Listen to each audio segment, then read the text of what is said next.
దేవుని ప్రశస్తమైన నామంలో మీ అందరికీ శుభాభివందనాలు. మరొక పునరుద్ధానము మీ అందరిని కలుసుకోవడానికి ప్రభు ఇచ్చిన కృపను బట్టి నేను ఎంతగానో దేవునికి కృతజ్ఞతాస్తుతులు చెల్లిస్తున్నాను. అలాగే మన ప్రభు అయిన దేవుని నుండి అలాగే తండ్రి యొద్ద నుండి కృపా సమాధానములు మీ అందరికీ కలుగునుగాక. ప్రియమైన దేవుని సంగమా, ఈ సమయంలో హృదయపూర్వకంగా ప్రభు యొక్క మాటలను మనం ధ్యానం చేద్దాం. అందరూ సిద్ధంగా ఉన్నారా? మీ హృదయాలను సిద్ధపరచుకుని ప్రభు యొక్క మాటలు వినాల్సిందిగా దేవుని పేరుతో నేను మనవి చేస్తున్నాను. ఈ సమయంలో మనం వాక్యాన్ని ధ్యానం చేద్దాం. చూడండి, నిర్గమాకాండము 25వ అధ్యాయము. నిర్గమాకాండము 25వ అధ్యాయము 30వ వచనాన్ని మనం చదువుకుందాం. నిత్యమును నా సన్నిధి రొట్టెలను ఈ బల్ల మీద ఉంచవలెను. దేవుడి మాటల ద్వారా మనతో మాట్లాడిన గాక. చిన్న ప్రార్థన చేసుకుందాం. మమ్మల్ని మిక్కిలిగా ప్రేమించిన మా ప్రియ పరలోకపు తండ్రి, మీ ఘనమైన శ్రేష్టమైన నామమునకు లెక్కలేని వందనాలు, స్తోత్రాలు ప్రభా. ఇక మొదటిసారి మేమందరం కూడా నీ సన్నిధిలో సంఘముగా కూడి మీ మాటలు వినడానికి ప్రభా సిద్ధపడి ఉండగా నన్ను మరుగుపరచండి ప్రభా. మీరే నీ ఆత్మతో మనం నిలబెట్టి అయ్యా, మీరే మాతో మాట్లాడమని మమ్మల్ని బలపరచమని ప్రభా. ఇదిగో నాయన తండ్రి, ఈ ఆఖరి దినాల్లో మేము ఎలాగో బ్రతకాలో ప్రభా నాయన తండ్రి, సన్నిధిలో ఎలాగో ఉండాలో మాకు నేర్పించమని ఇదిగో మాట్లాడబోతుండగా నాయన తండ్రి, పరిశుద్ధాత్మదేవ వినగల చెవులు, గ్రహింపగల మనసు ప్రతి ఒక్కరికి దయచేయండి. ఆయన తండ్రి విన్న వాక్యం వృధా కాకుండా ప్రతి ఒక్కరిలో ఫలించలాగా సహాయం దయచేయండి. నజరేయుడని యేసు అతి పరిశుద్ధ నామమున అడిగి వేడుకొని పొందుకుని ఉన్నాం మా తండ్రి, ఆమేన్. ఈ మాటలు చదువు. చూడండి, నిత్యమును నా సన్నిధి రొట్టెలను ఈ బల్ల మీద ఉంచువలెను. తండ్రి అయిన దేవుడు ఐగుప్తులోంచి ఇశ్రాయేల్ నడిపించిన తర్వాత మోషే గారితో తండ్రి అయిన దేవుడు ఎలాగైతే కోరుకున్నాడు, ఆ యొక్క క్రమం ఎలాగ ఉండాలి, అలాగే ప్రత్యక్ష గుడారం యొక్క ఆ యొక్క క్రమం అంతటిని కూడా మోషేకి వివరిస్తున్న మాటలు ఇవన్నీ కూడా ఇక్కడ రాయబడి ఉన్నాయి. అయితే ప్రత్యేకంగా ప్రత్యక్ష గుడారంలో మనం చూసినట్లయితే మొదట ఆవరణ ఉంటుంది, ఆ తర్వాత గంగాళము, తర్వాత బలిపీఠము, అలాగనే పరిశుద్ధ స్థలంలోకి వచ్చినప్పుడు ధూపవేదిక, దీపస్తంభము, అలాగే అతి పరిశుద్ధ స్థలము ఎదుట సన్నిధి రొట్టెల బల్ల, ఆ లోపల దేవుని యొక్క మందసం. ఇవన్నీ కూడా ఒకదాని తర్వాత ఒకటి దేవుని క్రమముగా ఎలాగో ఉండాలో, వాటిని ఎలాగో సిద్ధపరచాలో అవన్నీ విషయాలు కూడా దేవుడు మోషే గారికి వివరించినట్లుగా మనం చూస్తాం. ఒక్కొక్క దాని గురించి ఒక్కొక్క ప్రత్యేకమైన వర్తమానాలు అందించాలని నేను ఎంతగానో ఆశపడి ఉన్నాను. అయితే ఈ దినం వాక్యాంశముగా సన్నిధి రొట్టెల గురించి మనం ధ్యానించనై ఉన్నాం. అయితే మనం చదువుకున్న లేఖన భాగంలో 30వ వచనంలో నిత్యమును నా సన్నిధి రొట్టెలను ఈ బల్ల మీద ఉంచవలెనని రాయబడి ఉంది. ఏ బల్ల మీద ఉంచాలి అంటే మందసం ఎదుట సముఖపు రొట్టెలు బల్ల ఉంది, ఆ బల్ల మీద సన్నిధి రొట్టెలను ఉంచాలి.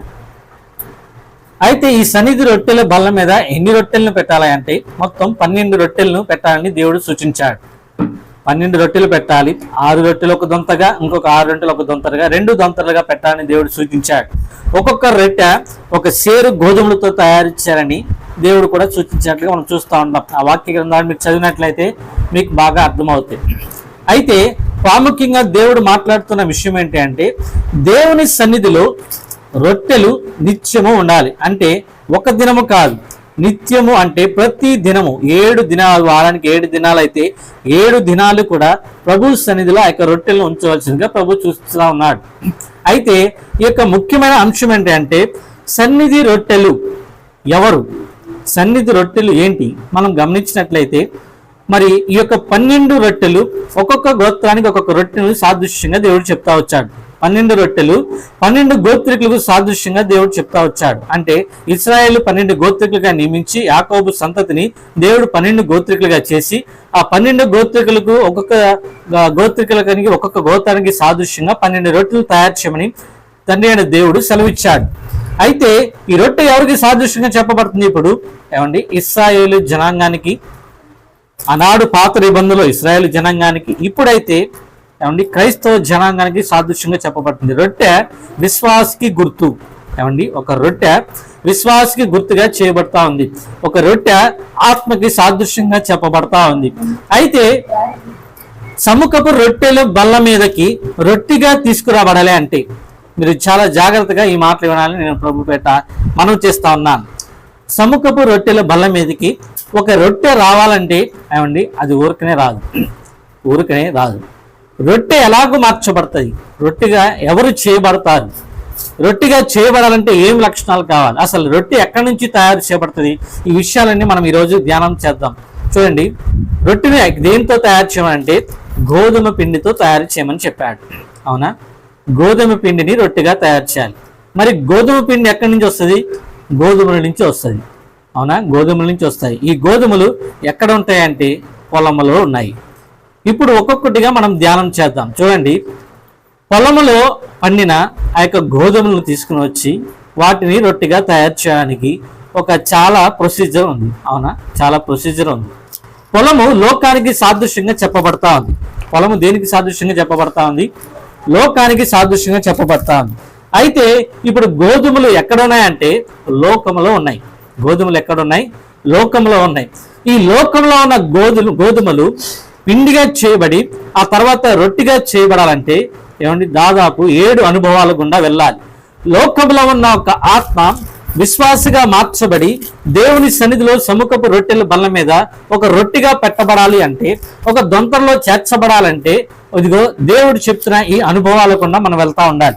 అయితే మొట్టమొదటి అనుభవం ఏంటి అంటే, మొట్టమొదటి అనుభవం కోయబడాలి.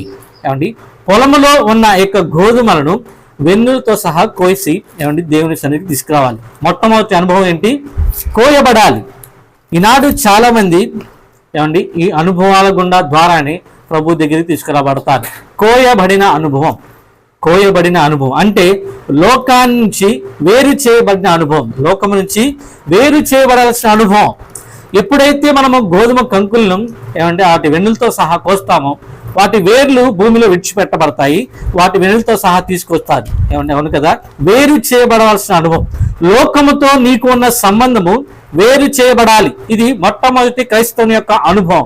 ఏమండి, లోకముతో ఉన్న నీకున్న సంబంధం, నీ పాత రోత జీవితానికి సంబంధించిన అనుభవం, ఈ లోక పారంపర్యాలకు సంబంధించిన అనుభవాలు, లోకంలో ఇంతకు ముందు నీ జీవించిన పాపం యొక్క అనుభవం, అవన్నిటినీ కూడా ఏం చేయబడాలంటే వేరు చేయబడాలి. ఇది మొట్టమొదటి అనుభవం, అనగా కోయబడాలి. అయితే ఎలాగ కోయబడతాయి? ఏమండి, ఎలాగ కోయబడతాయి అంటే కొడవలితో కోయబడుతుంది. కోయవారు ఎవరు? అవునా, కొడవలితో కోయబడాలి. కోయవారు ఎవరంటే కోయవారు సువార్థికులు. కోయబడవలసిన కత్తి సువార్త. సువార్త అనే కత్తి ద్వారా ఎప్పుడైతే ఆ గోధుమలు కోయబడతాయో లోకంకి దానితో ఉన్న సంబంధం తెగిపోయి అవి వేరు చేయబడతాయి. పొలంలో నుండి అవి వేరు చేయబడతాయి. ఇట్టి కోయబడే అనుభవంలో ప్రతి ఒక్కరు ఉండాలని ఏమండి ప్రభు యొక్క ఆశ. ఏం చేయబడాలి? లోకముతో ఉన్న ప్రతి సంబంధం కూడా కోయబడాలి. అవునా, ఒక శ్రేష్టమైన గోధుమ గింజలు తయారైన తర్వాత వాటిని ఏం చేయాలంట? వాటిని కోయాలి. అవునా, ఇక్కడ ఏం చెప్పబడుతుంది తెలుసా? ఏదైతే వేరులు ఆ యొక్క భూమిలో ఉంచబడ్డాయో వాటికి నీకు ఇంకా ఎటువంటి సంబంధము ఉండకూడదు. ప్రతి వేరు నుంచి నువ్వు వేరు చేయబడాలి. ప్రతి వేరు నుంచి నువ్వు వేరు చేయబడాలి. అవునా, ఎప్పుడు వేరు చేయబడుతుందో తెలుసా? సంపూర్ణమైన సువార్త ద్వారా నువ్వు వేరు చేయబడిన అనుభవంలోకి వచ్చావు. ఇంతకుముందు నీ పాత రోత జీవితానికి సంబంధించిన ఏదైతే ఆ పాపపు ఊబి అనే లోకంలో నువ్వు పడవేయబడ్డావో, దానితో పెనవేయబడ్డావో, వాటి నుంచి సంపూర్ణంగా నువ్వు కోయబడాలి. ఒకవేళ కోయబడకుండా నువ్వు అక్కడే ఉండిపోయావు అనుకో, ఏమండి గోధుమలు పెరిగినాక ఒకవేళ అక్కడే పొలంలో ఉంచబడ్డాయి అనుకోండి, కొన్ని రోజుల తర్వాత ఏమొస్తాయి? కొంతమంది కోయబడతారు, వెళ్ళిపోతాయి. ఆ తర్వాత ఏమొస్తాయి? వాటిలోకి పశువులు వస్తాయి. అవునా, ఉంచబడిన కంకులు అలాగే కొన్ని మిగిలిపోతాయి, కొన్ని కోయబడవు. ఆ ఉంచబడిన వాటిలోకి ఏమొస్తాయంటే పశువులు వస్తారు, కొంతమంది ప్రజలు వచ్చి వాటిని వేరుకుని వెళ్ళిపోతారు. అవునా, వేరుకుని వెళ్ళిపోతారు. పశువులు వచ్చి వాటిని మేస్తాయి, అవి ఎందుకు పనికి రాకుండా అయిపోయే పరిస్థితిలోకి వస్తాయి. ఇదిగో దేవుని సన్నిధిలో సముఖపు రొట్టెగా తయారు చేయబడాలంటే నువ్వు ముందుగా ఏం చేయబడాలంటే పొలములోంచి నువ్వు వేరు చేయబడాలి, అనగా కోయబడాలి. ఇది మొట్టమొదటి అనుభవం. ఇంత ముందు నీ జీవితానికి సంబంధించిన ఏ పాత అనుభవం కూడా మరలా నీలో ఉండకూడదు. అలాగ ఉంచకుండా నిన్ను పొలంలోంచి దేవుడు తన సువార్త ద్వారా వేరు చేశాడు. ఇటు కోయబడిన అనుభవం మొట్టమొదటి అనుభవం. మీరు గమనించారా? కోయబడిన అనుభవంలో ఉండాలి. రెండవదిగా మనం చూసినట్లయితే ఇప్పుడు ఈ కోయబడిన గోధుమలన్నింటినీ తీసుకొచ్చి ఎక్కడ పెడతారంటే అండి, ఆ గింజలు తీసుకొచ్చి ఎక్కడ పెడతారు? రెండవదిగా కొట్లలో కూర్చబడాలి. రెండవ అనుభవం కూర్చబడాలి. ఎక్కడ? కొట్లలో. కొట్టు దేవుని యొక్క సంఘానికి సాదృశ్యంగా చెప్పబడతా ఉంది. ఏమండి, దేవుని యొక్క సంఘములో నువ్వు కూర్చబడాలి. ఎక్కడ కూర్చబడాలి? వాటిని కొట్లలో దాచాలి. కొన్ని రోజులు వాటిని నిలవబెట్టాలి. సంఘంలో దాచబడాలి. నువ్వు కొన్ని రోజులు సంఘంలో నలగాలి. కొన్ని రోజులు సంఘంతో జత చేయబరచబడాలి. నువ్వు ఎలాగ జత చేయబరచబడతావు? ఏమండి, సంఘంలో ఎందుకు జత చేయబడాలి? సంఘంతో ఎందుకు కలవాలి అంటే కొట్లలో ఉంచిన ధాన్యముతోనే తీసుకుని వచ్చి తర్వాత పిండిగా చేస్తారు. అవునా? డైరెక్ట్గా పొలంలో కోయబడిన గోధుమలు తీసుకొచ్చి డైరెక్ట్గా పిండి చేయబడదు. వాటిని ఏం చేయాలి? మొట్టమొదటిగా అంటే రెండవదిగా కోయబడిన కంకులు తీసుకొచ్చి కొట్లలో కూర్చాలి. ఇది రెండవ మనం కూర్చబడాల్సిన అనుభవం. సంఘముతో నీవు జత చేయబడాల్సిన అనుభవం. ఏమండి, ప్రతి విశ్వాసి సంఘముతో జత చేయబడాలి, సంఘముతో జతపరచబడాలి. దేవుని యొక్క విలువలేంటి, దేవుని యొక్క ప్రణాళిక ఏంటి, ఎందుకోసం మనం లోకం నుంచి వేరు చేయబడ్డామో ఆ యొక్క మాటలు నీకు తెలియపరచబడాలి, ఆ యొక్క విలువలు నీకు తెలియపరచబడాలి. ఎందుకు దేవుని యొక్క సంఘములను జత చేయబడుతున్నావంటే అసలు దేవుని యొక్క ప్రణాళిక ఏమై ఉన్నది నా పట్ల, దేవుని యొక్క ప్రణాళిక నా జీవితంలో ఏమై ఉన్నదో నువ్వు తెలుసుకోవాలి. అందుకని నువ్వు సంఘముతో జతపరచబడాలి, సంఘముతో జతపరచబడాలి. ఈ సంఘములో జతపరచబడినప్పుడు అవునా దేవుని యొక్క మాటలు నీకు వినిపింపు చేస్తాడు దేవుడు. అవునా, దేవుని యొక్క మాటలు నీకు వినిపింపు చేస్తాడు. సంఘంలో విశ్వాసంతో నిన్ను బలపరుస్తాడు. సంఘంలో నీలో ఉన్న ఏమైనా లోపాలుంటే, చెత్త గడ్డి ఉంటే వాటన్ని తొలగించి శ్రేష్టమైన గోధుమలుగా జల్లించి నీ దగ్గర అన్నిటినీ ఒక చోట కూలుస్తారు. ఎందుకోసమే అంటే ఇవి దేవుని కొరకు భద్రపరచబడి ఉన్నవి. నీవు బయట తిరిగితే గనక, బయట ఇంకెక్కడో పారవేయబడితే గనక నీవు దేవుని కొరకు ప్రత్యేకించబడిన వాడుగా ఉండలేవు, దేవుని కొరకు భద్రము చేయబడవలసిన వాడుగా ఉండలేవు. ఒకవేళ తీసుకున్న గోధుమలు బయట ఎక్కడన్నా పెడితే ఆకాశ పక్షులు ఎత్తుకెళ్ళిపోవచ్చు. అవునా, కాకులు ఎత్తుకెళ్ళిపోవచ్చు, గద్దలు ఎత్తుకెళ్ళిపోవచ్చు, పక్షులు నిన్ను తినివేయవచ్చు. అలాగ తినివేయకుండా ఉండాలంటే, నువ్వు ఎండిపోయి రాలిపోకుండా ఉండాలంటే, నీలో జీవము ఉండాలంటే నువ్వు ఎక్కడ ఉండాలి అంటే సంఘములో కూర్చబడాలి. నువ్వు కొన్ని రోజులు దేవుని సన్నిధిలో వేచి ఉండాలి. అవునా, నువ్వు కూర్చబడకపోతే వేచి ఉండే అనుభవం నీలో రాదు. నువ్వు సంఘంతో జత చేయబడకపోతే ఆ నిరీక్షణ అనుభవం నీలోకి రాదు, నిరీక్షణ అనుభవం నీలోకి రాదు. ఇది చాలా సుదీర్ఘమైన ఒక సందేశం, కానీ నేను చాలా క్లుప్తంగా మీకు వివరిస్తా ఉన్నాను. ఏమండి, మొట్టమొదటి అనుభవం కోయబడాల్సిన అనుభవం, రెండవ అనుభవం కూర్చబడాల్సిన అనుభవం. ఎక్కడ కూర్చబడాలి? ఎక్కడ పడితే అక్కడ కూర్చబడకూడదు. దేవుని సంఘంలో నీవు కూర్చబడితే నీకు వేచి ఉండే అనుభవం వస్తుంది, విశ్వాసములో ఏమండి నువ్వు పెరిగే అనుభవం వస్తుంది, నిరీక్షణలో ఉండే అనుభవం వస్తుంది. ఇటు అనుభవాలన్నీ కూడా నువ్వు నేర్చుకోవాలని, దేవుని కొరకు నిరీక్షణ కలిగిన ఒక వ్యక్తిగా నువ్వు నిలవబడాలంటే దేవుని సంఘంలో మాత్రమే నువ్వు జతపరచబడాలి. ఏమండి, జతపరచబడాలి. దేవుని సంఘములో విశ్వాసుల జాబితాలో నువ్వు చేర్చబడాలి. ఎప్పుడైతే నువ్వు విశ్వాసుల జాబితాలో చేర్చబడతావో అప్పుడు మాత్రమే నీవు దేవుని సన్నిధిలోకి రాగలనే ఒక అవకాశం నీకు వస్తుంది. ఎక్కడ పడితే అక్కడ ఉంటే నీకు రాదు తల్లి, ఎక్కడ పడితే నువ్వు అక్కడ వెళ్ళిపోతావు అంటే నీకు రాదు. ఇదిగో కోయబడిన తర్వాత నీవు ఉండవలసిన ప్రదేశం ఏదైతే ఉందంటే తెలుసా, అది దేవుని సన్నిధి మాత్రమే. దేవుని యొక్క సముఖంలో, దేవుని యొక్క సన్నిధిలో నీవు కూర్చబడాలి, దేవుని యొక్క విశ్వాసంతో జతపరచబడాలి. ఎప్పుడైతే నీవు దేవుని మాటలు వింటా ఉంటావో దేవుని యొక్క విశ్వాసమనే ఆ యొక్క బీజం నీలో ఏర్పడుతుంది. దేవుని పట్ల నీకు ఒక నిరీక్షణ వస్తుంది, దేవుని కొరకు వేచి ఉండే అనుభవం నీలో వస్తుంది. కనుక రెండవ అనుభవం ఏంటి? ఏమండి, రెండవ అనుభవం ఏంటి? కూర్చబడాలి. కూర్చబడాల్సిన అనుభవంలో మనం అందరం కూడా ఉండాలి. ఈనాడు అనేక మంది కూర్చబడుతున్నారు కానీ ఏమండి కొంతమంది రాలిపోయే పనికిరాని స్వభావంలోకి వెళ్ళిపోయేవారుగా ఉంటున్నారు. ఇలా కారణం ఏంటంటే వారిలో ఏముంటుంది? వేచి ఉండే అనుభవం లేదు, అల్ప విశ్వాసం వస్తుంది, అపనమ్మకం వస్తుంది. దేవుడు నన్ను వాడుకుంటాడంటావా? దేవుడు నా జీవితంలో ఏదైనా కార్యం చేస్తాడంటావా? దేవుడు నన్ను ఇదిగో తన సన్నిధిలో తన కొరకు నా జీవితంలో ఒక ప్రణాళిక కలిగి ఉన్నాడంటావా అనే ఒక అపనమ్మకం చాలా మందిలో వస్తుంది. దేవుని బిడ్డ, ఇదిగో దేవుడు నీళ్ళు వాడుకోవాలంటే నీవు దేవుని సన్నిధిలో ఏమంటే ఎలాగ ఉండాలి? వేచి ఉండే అనుభవంలో ఉండాలి. వేచి ఉండే అనుభవంలో ఉండాలంటే నువ్వు ప్రతి దినము విశ్వాసులతో కలిసి నడుస్తూ ఉండాలి, పరిశుద్ధుల గుంపులో నువ్వు ఉండాలి. అందుకే దేవుడు అంటాడు కదా, అపోస్తుల బోధ ఎందు మీరు ప్రతి దినము ఉండాలి. అపోస్తల సహవాసమందు మనం ఉండాలని దేవుడు ఎందుకు ఆ మాటలు చెప్పాడో తెలుసా? మనం ఎప్పుడైతే అపోస్తల బోధయందు ఉంటామో, ఎప్పుడైతే అపోస్తల సహవాసమందు ఉంటామో, మనలో ఏం కలుగుతుందంటే ఎప్పటికీ వాడబారని నిరీక్షణ మనలో కలుగుతుంది. ఖచ్చితంగా ఎప్పటికైనా దేవుడు నన్ను వాడుకుంటాడని ఆశ మనలో ఉంటుంది. కనుకనే దేవుని సంఘంతో మనము జత చేయబడవలసిన వారమై ఉన్నాం. కనుక ప్రియ దేవుని సంఘమా, వేరు చేయబడిన నీవు ఇదిగో ఇంకెప్పటికీ లోకముతో కలవకూడదు. నువ్వు ఒక ప్రత్యేకమైన స్థానములో, ఒక ప్రత్యేకమైన స్థలములో, అందుకంటాడు కదా, ఇదిగో దేవుని అంతఃపురములో ఒక ఉన్నతమైన స్థలములో, శ్రేష్టమైన స్థలమును నేను ఉంచుతాడు. ఇదిగో మనం ఎక్కడ ఉండవలసిన వారం తెలుసా? ఆవరణ బయట ఉండవలసిన వారము, తృణీకరించబడిన వారము. ఇదిగో మనం అందరం ఎలాగొచ్చామో తెలుసా? ఆనాడు ఎస్తేరు ఎక్కడి నుంచి తీసుకురాబడింది? ఎస్తేరు ఎక్కడి నుంచి తీసుకురాబడింది? ఒక దాసిగా, అవునా, ఒక బానిస గుంపులోంచి ఎస్తేరు తీసుకురాబడింది. అదిగో బానిసలో ఉండవలసిన ఎస్తేరుని తీసుకొచ్చి దేవుడు ఎక్కడ పెట్టాడో తెలుసా? అంతఃపురంలో శ్రేష్టమైన స్థలం ముందు దేవుడు ఇచ్చాడు. దేవునికి మహిమ కలుగును గాక. ఇదిగో ఆవరణంలో ఉండవలసిన మనము ఎక్కడికి తీసుకురాబడుతున్నామో తెలుసా? ప్రత్యక్ష గుడారంలో దేవుని సముఖం ఎదుట సన్నిధి రొట్టెల బల్ల మీదకి నువ్వు కనుక తీసుకురాబడాలంటే నువ్వు మొట్టమొదటిగా ఏం చేయాలో తెలుసా? కోయబడిన అనుభవంలో ఉండాలి. రెండవదిగా కూర్చబడిన అనుభవంలో ఉండాలి. దేవుని విశ్వాసములతో నువ్వు జతపరచబడాలి. ఇది రెండవ అనుభవం. ఎప్పుడైతే నువ్వు దేవుని యొక్క విశ్వాసులతో జతపరచబడతావో అప్పుడు మాత్రమే నిన్ను దేవుడు ఒక శ్రేష్టమైన వ్యక్తిగా వాడుకోబోతున్నాడు. ఎవరికైనా ఈ నిరీక్షణ ఉందా?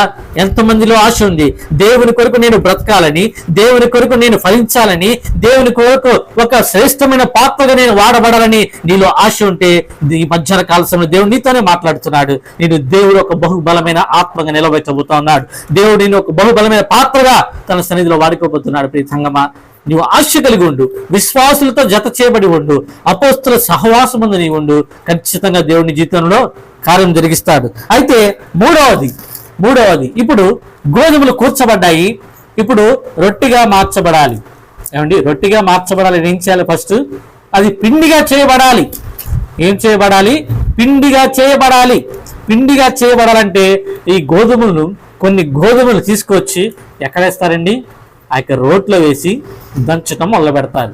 అవునా? పిండి చేయబడాలంటే గింజలను ఏం చేయాలి? దంచుతారు. అనగా మూడవదిగా కొత్తబడాల్సిన అనుభవం. కొత్తబడాలి లేక దంచబడాలి. గోధుమలు రోట్లో వేసిన తర్వాత ఆ రోట్లో దేంతో దంచుతారు? రోకలి పోట్లు పడతా ఉంటాయి. అవునా? ఒక్కొక్క గింజ మీద రోకలి పోటు పడతా ఉంటది. ఇదేమిటో తెలుసా? దేవుని యొక్క ప్రశస్తమైన మాటలు. కొన్నిసార్లు చాలా మంది అనుకుంటారు, ఆనాడు శిష్యులు కూడా ఇలాగే అనుకున్నారంట. శిష్యులు కూడా ఏమనుకున్నారు తెలుసా? దేవుడు అంటున్నాడు, నా శరీరమును తిని నా రక్తమును తాగువాడే నిత్య జీవానికి అర్హుడు అని యేసుక్రీస్తు ప్రభువు తన శిష్యులతో చెప్పాడు. అయితే అక్కడున్న కొంతమంది శిష్యులు ఏం ఆలోచించారంటే, ఇదేంటి ఈయన రక్తాన్ని తాగమంటాడు, ఆయన శరీరాన్ని తినమంటాడేంటి, మనం ఏమన్నా నరమాంస భక్షకం ఏంటి, ఇది అసలు చాలా కఠినమైన మాట, ఇది అసలు చాలా మంచిగా లేదు, ఈ మాటలు మనకు వద్దు అని చెప్పి వాళ్ళంతా అక్కడి నుంచి ఎప్పుడు కూడా యేసు ప్రభుని వెంబడించలేదంట. అప్పుడు దాకా దేవుని మహిమగల కార్యాలు చూశారు.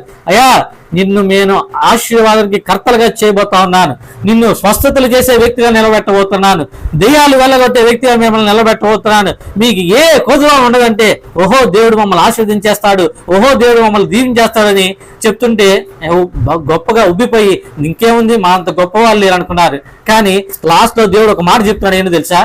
నా శరీరమును తిని నా రక్తమును త్రాగువాడే నిత్య జీవానికి అర్హుడు అన్నాడు. ఈ మాటల వారికి రుచించలేదు. అవునా? ఈనాటి చాలా మంది సంఘాల్లో దైవజనులు వాక్యం సెలవిస్తా ఉంటే, అవునా, మిమ్మల్ని దేవుడు ఆశీర్వదించబోతా ఉన్నాడు, మిమ్మల్ని బలమైన జనముగా తీర్చబోతా ఉన్నాడు, నీ ప్రతి కష్టమును తీసివేయబోతా ఉన్నాడు, ఇదిగో నిన్ను ఆశీర్వాదానికి నిన్ను బహుగా దేవుడు ఐశ్వర్యవంతుడిగా చేస్తాడు, మంచి ఉద్యోగం వచ్చేస్తుంది, ఇంక నీకు ఏ సాటి లేదు, నీవు గొప్ప జనముగా నువ్వు మార్చబడిపోతా ఉంటే, అవునా, సంకల్ప గుద్దేసిన దేవుడు నన్ను ఆశీర్వదించేస్తా ఉన్నాడు, దేవుడు ఇంకా నాకు ఏదైనా చేస్తా, నేను అడిగినవన్నీ కూడా దేవుడు నాకు ఇచ్చేస్తా ఉన్నాడు అని అనుకుంటున్నారు. కానీ ఒకరోజు దైవజనుడు ఒక వ్యక్తితో మాట చెప్తా ఉన్నాడు.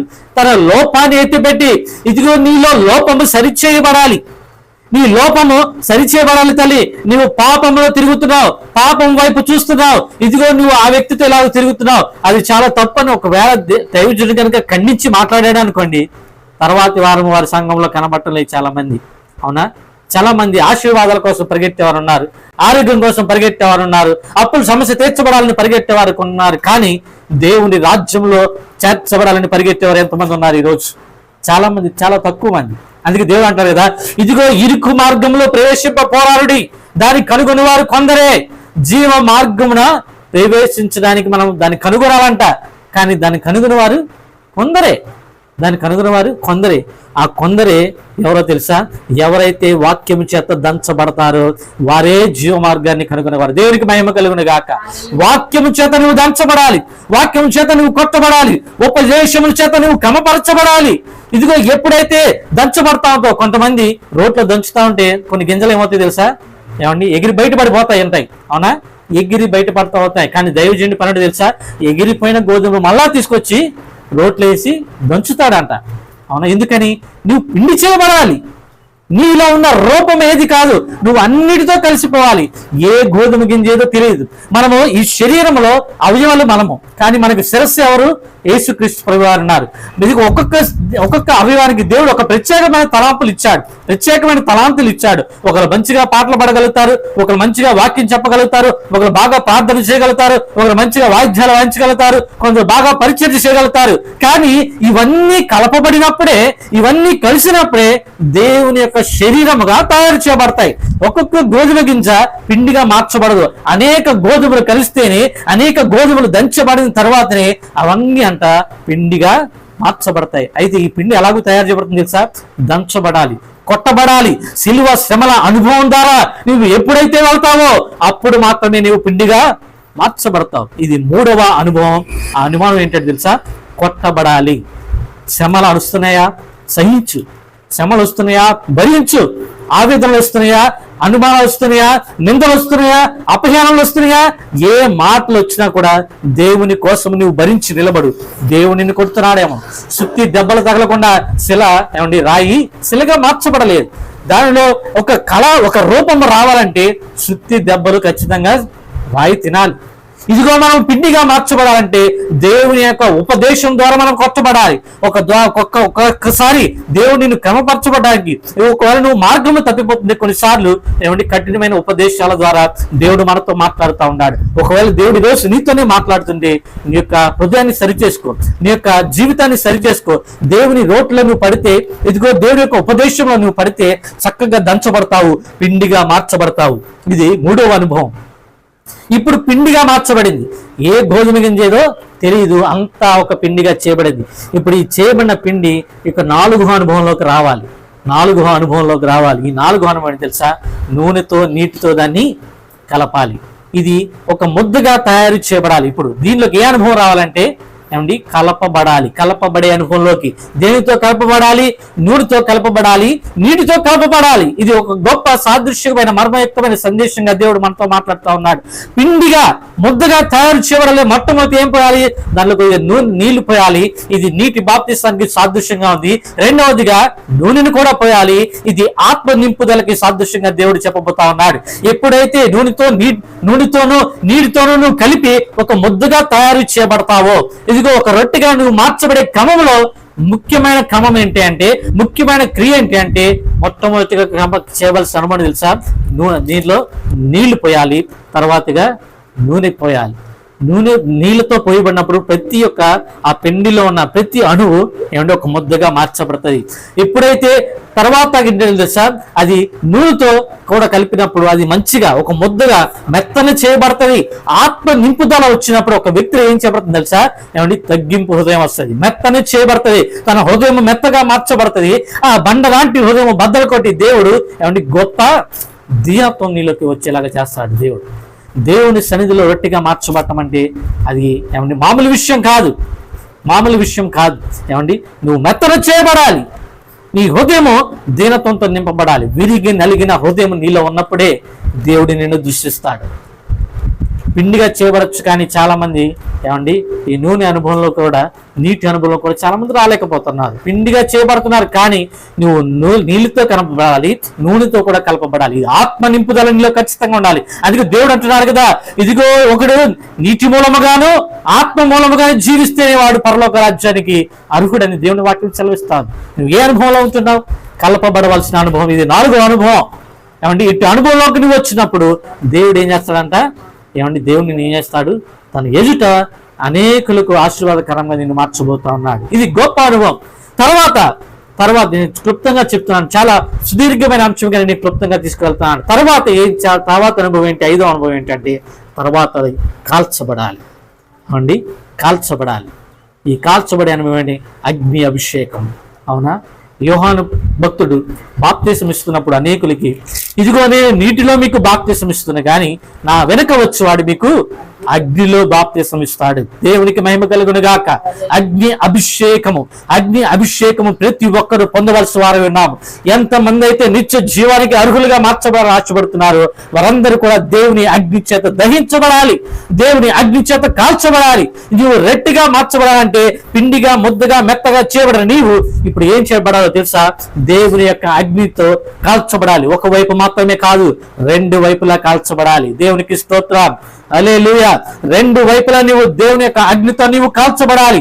ఇదిగో చాలా మందిలో 2 రకాల మనసులు ఉంటాయి, చాలా మందిలో 2 రకాల స్వభావాలు ఉంటాయి, చాలా మందిలో 2 రకాల తలంపులు ఉంటాయి. ఈ 2 రకాల తలంపులు ప్రతి దాన్ని కూడా దేవుడు ఎప్పుడైతే అగ్నితో కాల్చబడతావో ఈ 2 రకాల తలంపులు మార్చబడిపోతాయి, ఈ 2 రకాల స్వభావాలు మార్చబడిపోతాయి, 2 రకాల తలంపుల మధ్య నీవు ఉండవు.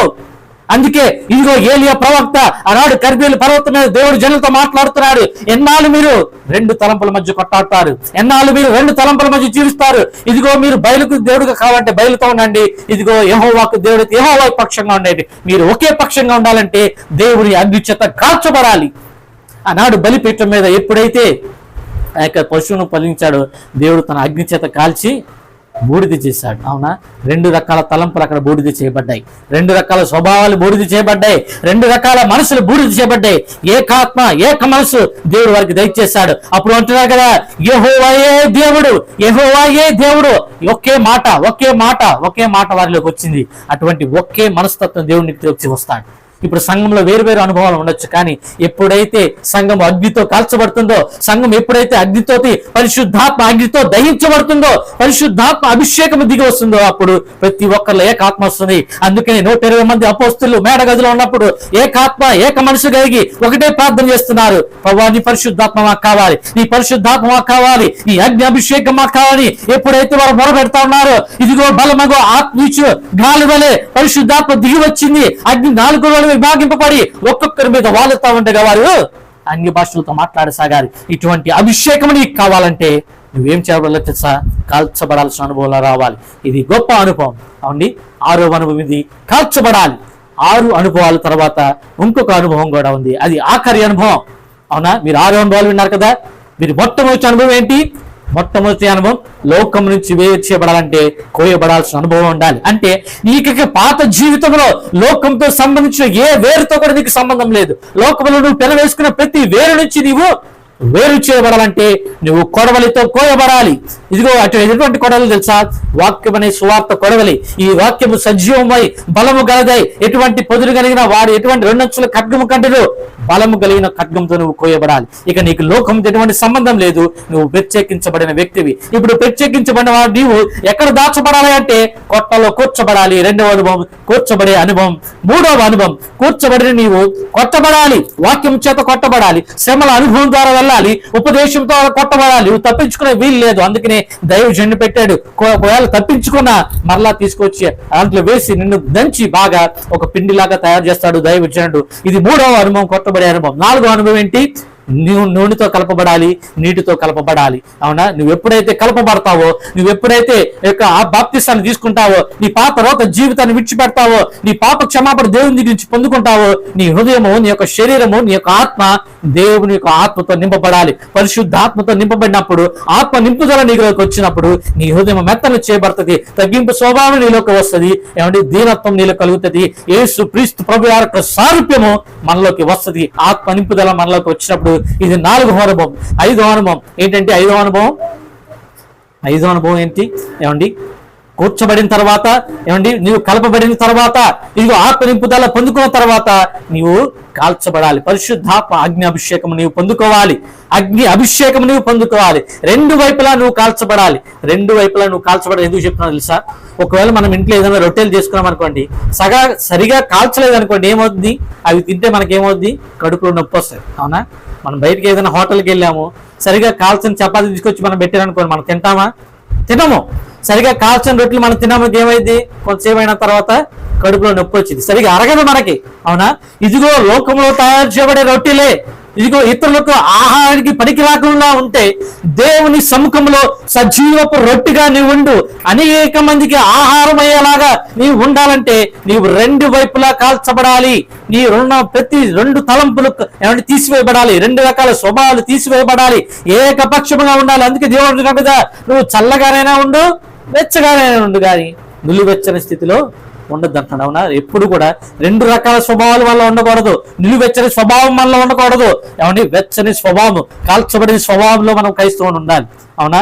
చల్లని స్థితి చనిపోయిన వారి స్థితి, వెచ్చని స్థితి సజీవంగా ఉన్న వారి స్థితి. నువ్వు ఎప్పుడైతే వెచ్చని చేయబడతావో, కాల్చబడతావో, నీలోకి ఏమొస్తుందంటే దేవుని యొక్క జీవం నీలోకి వస్తుంది. దేవునికి మహిమ కలుగును గాక. ఇటు జీవం నీలోకి వచ్చినప్పుడు ఆఖరి అనుభవం ఏంటంటే క్రమపరచబడాలి. అవునా? క్రమపరచబడాలి. అవునా? ఈ సజీవమైన రొట్టెలు దేవుని యొక్క సముఖపు బల్ల మీద క్రమపరచబడాల్సిన అనుభవం ఉండాలి. కాల్చబడిన తర్వాత నీవు ఎలాగ పడితే ఎలా చేస్తారంటే చాలా మంది అనుకుంటున్నారు. చాలా మంది ఈ విషయంలో కూడా తప్పిపోయేవారు ఉన్నారు. ఇప్పుడు నేను వేరు చేయబడాను, నేను ప్రత్యేకమైన వ్యక్తిని. అవునా? ప్రత్యేకించబడ్డావు. దేవునికి మహిమ కలుగును గాక. దేవుని సన్నిధిలో జత చేయబడ్డావు. దేవునికి స్తోత్రం. కొట్టబడ్డావు, దంచబడ్డావు, పిండిగా చేయబడ్డావు, నూనెతో నీటితో కలపబడ్డావు, మెత్తగా చేయబడ్డావు. నీ హృదయం, నీ స్వభావం అంతా మార్చబడింది. దేవుని అగ్ని చేత కాల్చబడ్డావు. కానీ నీ ఇష్టం వచ్చినట్లు బ్రతుకుతానంటే కుదరదు. నీ ఇష్టం వచ్చినట్టుగా జీవిస్తానంటే కుదరదు. దేవుని యొక్క సారూప్య లక్షణాలు కలిగి యేసుక్రీస్తు ప్రభువారు ఎలాగైతే క్రమముగా ఈ లోకంలో జీవించాలో నీ జీవితంలో కూడా క్రమం ఉండాలి. చాలా మంది నేను చూశాను. ఇదిగో చాలా మంది ఏమనుకుంటారంటే, నేను పరిశుద్ధుడిని, నేను దేవుని చేత కాల్చబడిన వ్యక్తిని, దేవుని ఆత్మ చేత నింపబడిన వ్యక్తిని, నేను ఇక ఎవరితో కలవకూడదు, నేను ఎవరితో మాట్లాడకూడదు, ఎవరి వస్త్రాలను నేను తాకకూడదు, ఎవరితో కలిసి మాట్లాడకూడదు, ఎవరితో కలిసి జీవించకూడదు అని నువ్వు అనుకుంటే ఎక్కడ ఉంటావో తెలుసా? మరలా తీసుకువెళ్ళిపోయి అగ్నిలో వేయబడతావు. జాగ్రత్త. ఇదిగో మనము క్రమముగా చేయాలి, క్రమపరచబడాలి, దొంతరగా పేర్చబడాలి. దేవుని సన్నిధిలో సముఖపు రొట్టెల బయల మీద క్రమముగా దొంతరగా చేయబడాలంటే నువ్వు క్రమమైన భక్తి మాత్రమే చేయాలి. ఆనాడు యేసుక్రీస్తు ప్రభువారు యేసుక్రీస్తు ప్రభువారు సుంకరులతోనూ పాపులతోనూ కలిసి భోజనం చేశాడండి. ఒకవేళ అతను యేసుక్రీస్తు ప్రభువారు కానీ అలాగూ చేసి ఉండకపోతే ఈనాడు మనం రక్షించబడి ఉండేవారమే కాదు. అవునా? ఆనాడు యేసుక్రీస్తు ప్రభువారు జక్కయ్య ఇంటికి ఉండకపోతే ఆ జక్కయ్య అబ్రహాము కుమారుడిగా మార్చి ఉండేవాడు కాదు. కానీ ఈరోజు చాలా మంది ఏం చేస్తారంటే, మేము పరిశుద్ధము, అపవిత్రులతో కలిసి సాంగత్యం చేయొద్దన్నాడు. వారి ఆలోచన చొప్పున నడవద్దన్నాడు. అవునా? కీర్తనలో మొట్టమొదటి అధ్యాయం ఏముంది? దుస్తుల ఆలోచన చొప్పున నడవక, అపాసులు కూర్చుండే చోట కూర్చుండక, పాపుల మార్గం నిలవక. అవునా? కూర్చోవద్దు, నిలవద్దు, నడవద్దు, కానీ వారితో నీవు పంచుకోవాలి. నీ మాటలు చెప్పాలంటే, దేవుని యొక్క వాక్యం వారికి ప్రకటించాలంటే, దేవుని యొక్క మాటలు వారితో చెప్పాలంటే వారితో నువ్వు ఎలా ఉండాలి? కలిసిమెలిసి ఉండాలి. కానీ వారి ఆలోచన చొప్పున నడవకూడదు. వారు ఎలా నడుస్తారో అలా జీవించమని చెప్పట్లేదు. నీవు నీ యొక్క సాక్ష్య జీవితము ఒక క్రమబద్ధీకరణ ఉండాలి. చాలా మంది సంఘంలో కూడా కొంతమంది ప్రత్యేకపడి ఉండాలని, నేను ఎప్పుడు ప్రత్యేకంగా కూర్చోవాలి, నేను ఎప్పుడు ఇతరులతో ఉండకూడదు, ప్రత్యేకించబడిన స్థానంలో ఉండాలని అనుకుంటారు. అలాగ ఉండకూడదు. మెత్త చేయబడిన స్వభావం యొక్క లక్షణాలు ఏంటి?